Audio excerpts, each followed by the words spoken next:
বিচার পাওয়ার তো আমাদের অধিকার আছে। আপনারা জানেন যে কথিত যুদ্ধ অপরাধের অভিযোগে যাদেরকে ফাঁসি দেওয়া হয়েছে কিংবা মৃত্যু কারাদণ্ড দেওয়া হয়েছে তাদের উপরে জুলুম করা হয়েছে।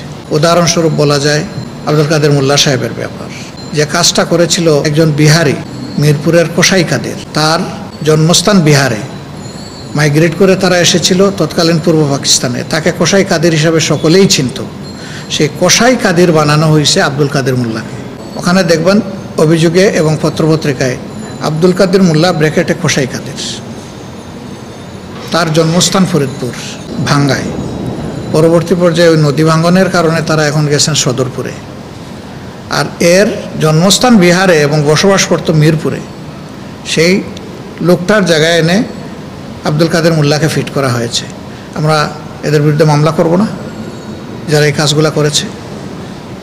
দেলু রাজাকার করে একজন ছিল পিরোজপুরে, আমরা শুনেছি, কিন্তু দেলোয়ার হোসেন সাইদির নাম তো কখনো দেলু ছিল না। সেই দেলু রাজাকারের জায়গা নিয়ে বসানো হয়েছে দেলোয়ার হোসেন সাইদিকে। হাস্যস্কর। এই মামলার সাক্ষীরা এসে অন্ধকার রাত্রে ক্যালেন্ডার টেনে দেখা গেছে অন্ধকার রাত ছিল, সে বলছে পূর্ণিমার রাত, পরে দেখা গেছে ওই দিন অমাবস্যার রাত। অমাবস্যার রাত সে আধা কিলোমিটার দূরে থেকে আসামি চিনছে। এদের এই সমস্ত সাক্ষীর ভিত্তিতে এই মামলার ফাঁসি এবং মৃত্যু দণ্ড দেওয়া হয়েছে। চরম জুলুম, অবিচার।